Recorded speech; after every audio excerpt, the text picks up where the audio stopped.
Pablo Clark Ferrari demonstration. We head now into the Castrol SATT. This is the big one, Rob. This is what all the drivers have come to win. No matter what car you've got, this is the one you want to walk away with and the title you want at the end of the weekend.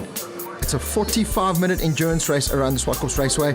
And no Peter Bailey, last year's winner, is not here, but watch out for the Dutoy brothers. Watch out, of course, for Roy Campos as well. And there's a bit of international flavour in this as well. From Sweden, the UK, they're coming all over the world to come race here at Swartkops Raceway. Today we are hopefully going to have fun all the day. That's the main reason we are here. And of course, we hope we can bring some good places. The car is a Ford GT40 from 1965, and it's a FIA spec car with a 289 engine. And we race against South African cars that mostly have stroked 302 engine. So, but it's fun to compete with similar cars.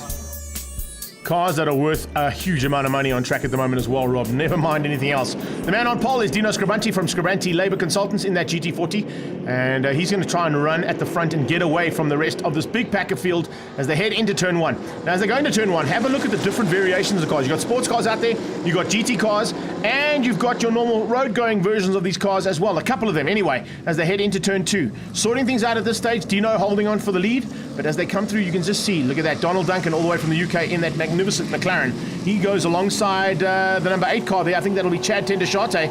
He's going to be fighting hard. And on board here with Dino Scribanti, as he goes, looks like he's looking around. There's a bit of a problem here on this car by the looks of things. Scribanti's got an issue. Yes, he has. He opens up the door and the Lola T70 Spider of Jonathan and Mark Dutoy go flying through. It's Mark Dutoy at the wheel at this stage. There goes Campos. Scribanti is in trouble. Definitely got a problem with that car. Not going to make the 45-minute race, that is for sure. Looking out there for Warren Lombard in that beautiful Cobra. That is a spectacular car. Really is jam-packed here. This is what the Passion for Speed is all about, is showcasing these cars to the South African public. And remember that you can go with the 2-driver option or you can do the single-driver option. A lot of teams going with the 2. The Dutoy brothers, of course, out front, they are going in that car of theirs. And then you have to do a pit stop, and you've got to be in the pits for 3 minutes. The last 10 minutes of the race, you cannot pit at all. There goes Dino Scribanti now pulling in the pits. That's put an end to his race. The road to race, boys, are in full flight there. You can see Dirk Venter starting out really well. On his tail comes Donald Duncan, the Janetta in there as well, of a hard-charging Josh Dovey.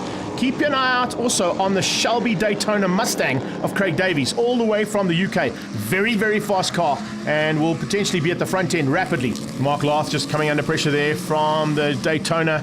Looks like that 917 taking a bit of strain. Here we go once again. Leotard in the mix, fighting hard, and you can see just how well he's going because Franco Resca just behind him there in the little MGB.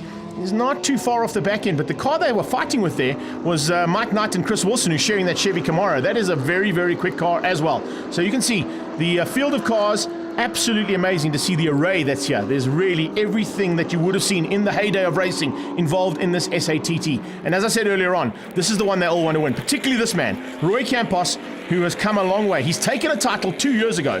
He lost out to Bailey last year with a problem on that Lola T70 Spider that he's in, and he's now trying to close down on the lead Lola, the Walls ice cream car here of the Dutoys. And he's doing that and solely driving this whole race. So 45 minutes out on track there for Roy Campos, but we know that he can do it.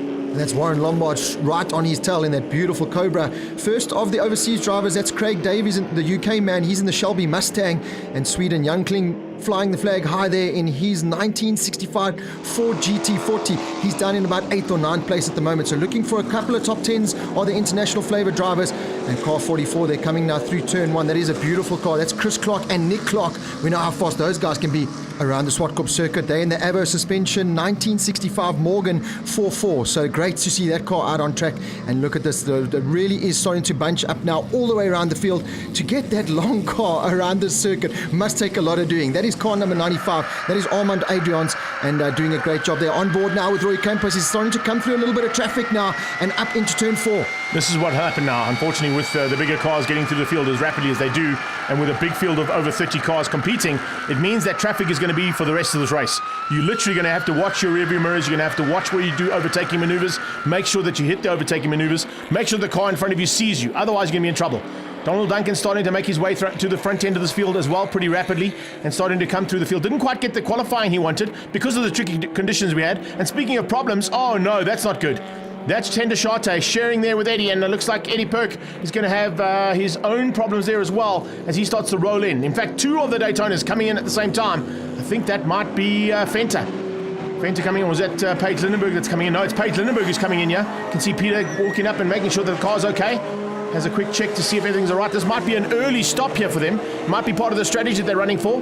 Yes, I think this is an early stop here. Paige Lindenberg diving out the car. Peter Lindenberg will take over from his daughter as the 4-4 Morgan comes in of the Clarks. Looks like pit stop window is open. Let's find out how things are going from Paige. It wasn't easy. I haven't driven this car for a good year and a half, and I haven't shared with my dad either. So the endurance racing's tough. This car is tough. Something I'm really not used to. Left-hand drive, sit right on the back. So tough, but I just needed to finish and keep going so he can take over and do the job. So I did my job. Hopefully it helped. Peter Lindenberg pulls out now, going to slot back into about the top 10 as Donald Duncan comes in for his pit stop. Looks like things are starting to heat up out there. Hot, very hot. Yeah, it's like getting into a sauna. Looking forward to it.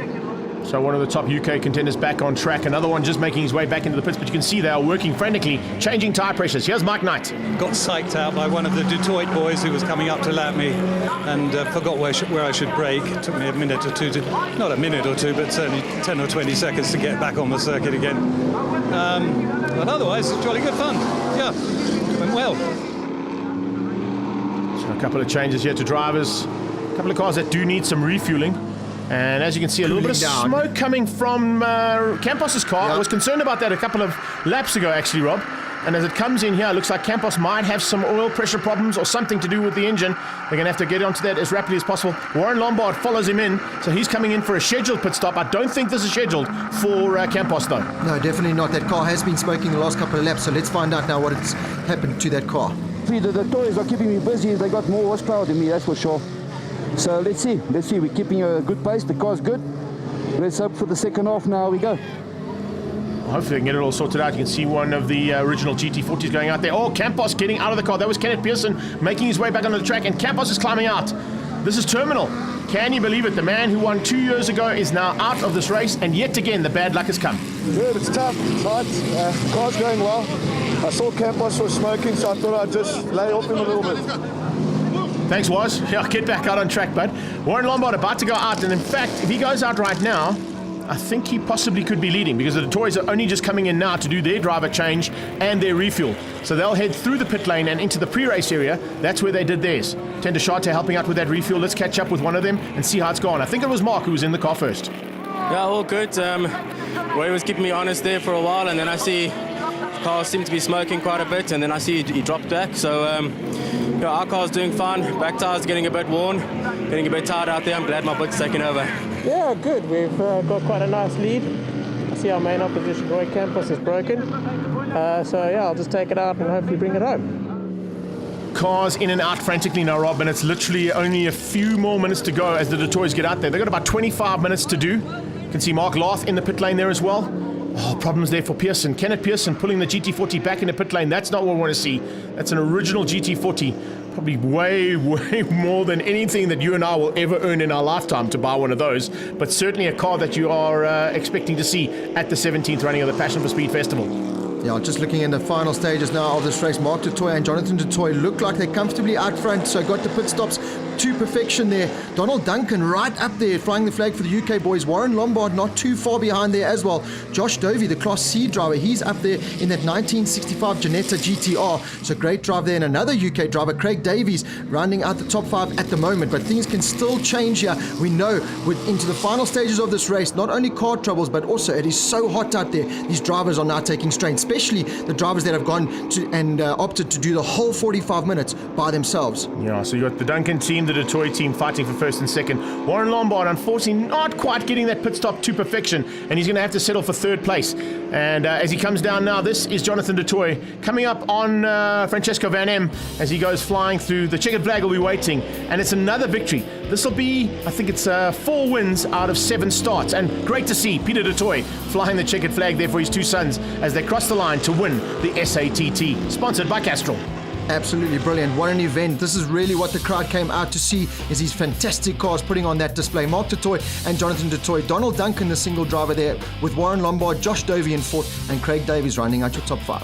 Let's go chat then with the winner. It's Mark Dutoit.